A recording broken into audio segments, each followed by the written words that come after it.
O sistema de saúde no Brasil, sobretudo as unidades básicas de saúde e os próprios CAPs, demoram muito em diagnosticar os pacientes com transtorno mental, e esses pacientes passam anos sem ser diagnosticados e sem ser tratados corretamente.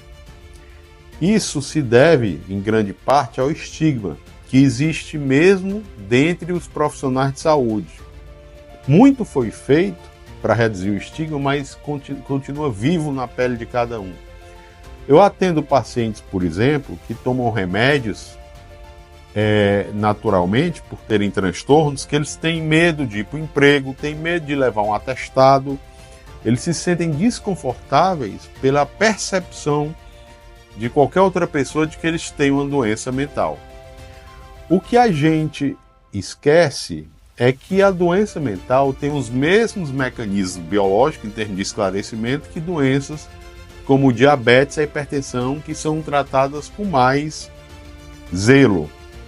Por exemplo, a ansiedade. A ansiedade ela pode ser normal e patológica.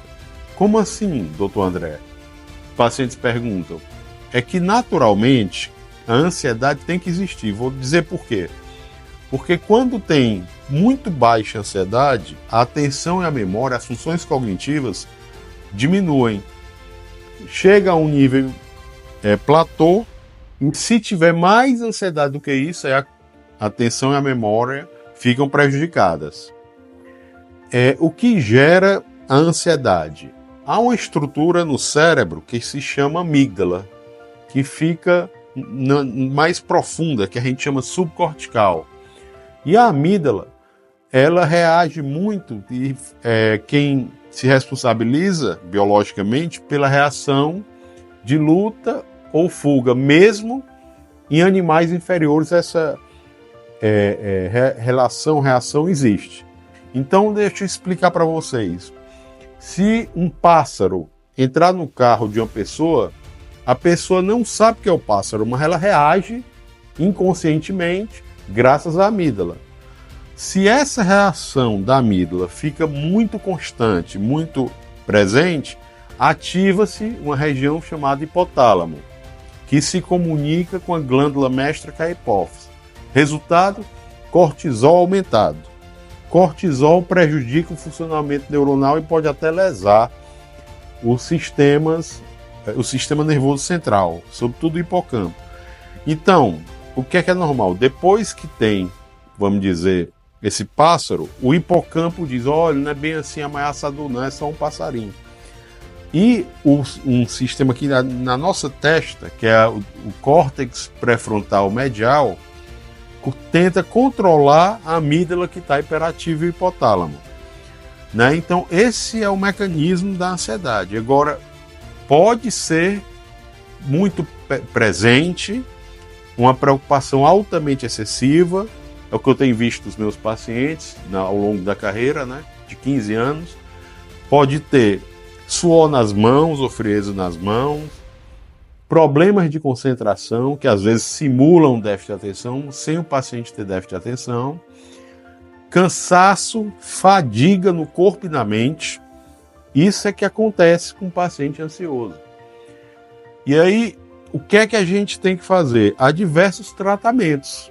Isso é que é importante, né? Do mesmo jeito que se tem tratamentos para diabetes e para hipertensão, que eu citei anteriormente, os tratamentos para os transtornos mentais, via de regra, são tão efetivos quanto, sobretudo quando eles são feitos precocemente. Então, o que é que eu tenho a dizer? Existe, em alguns casos, o remédio, a medicação, que são antidepressivos, até por isso que se questiona esse nome de antidepressivo, porque serve para diversas doenças mentais, não só a depressão, né? Então, para o transtorno de ansiedade é importante. Em alguns casos, para ter alívio imediato, a gente usa tranquilizantes, benzodiazepínicos, como o Rivotril, que é a clonazepam, Frontal, que é o alprazolam, entre outros, que podem ser usados. A terapia cognitivo-comportamental, que muda o jeito da pessoa pensar e controla os pensamentos automáticos. E as meditações, mindfulness, né, que se chama, E também o exercício físico. O exercício físico, os estudos têm indicado que não precisa ser necessariamente um exercício aeróbico, como muita gente diz. Pode ser também exercício de resistência, como uma academia. E é muito importante ser um exercício supervisionado, porque todos os estudos, via de regra, mostram que o exercício supervisionado tem melhores resultados para a saúde mental do que o exercício não supervisionado. Também é importante dizer que todas essas medidas são importantes. Uma alimentação adequada e saudável melhora muito a ansiedade de maneira muito importante. E o que eu tenho para dizer são dados alarmantes, né? Que 16% das pessoas que estão vivendo agora, no Brasil e no mundo, tem ansiedade, tem fobia social, ansiedade generalizada, fobia específica, esses transtornos que são denominados de ansiedade, né? O pânico, né? São todos transtornos de ansiedade, que tem a preocupação e a ansiedade como a mola mestra, a geradora desses transtornos, né? Então, qual o objetivo do tratamento? Evitar que o paciente use para sempre um tranquilizante, para sempre uma medicação, e isso só vai ser feito com muitos ajustes que a gente chama psicossociais, terapia, exercício e uma alimentação boa. Então, isso é a mensagem que a gente tem que levar adiante, né? Que o paciente com doença mental, ele tem que ser tratado com dignidade. E mais importante, eu vou dizer aqui, é que não existe saúde sem saúde mental. Isso é que é importante a gente saber. Quem tem ansiedade tem risco de doença física. Então nós temos que levar a sério o doente mental. Talvez até mais do que os pacientes que não têm doença mental. Esse é o recado que nós vamos passar adiante. Eu sou o Dr. André Ferrer, foi um prazer conversar com vocês, né, no YouTube. E se vocês se interessam por esse tipo de problema, ou tem alguém que tem esse tipo de problema, por favor, compartilhe, dê seu like, para que essa informação chegue para mais pessoas.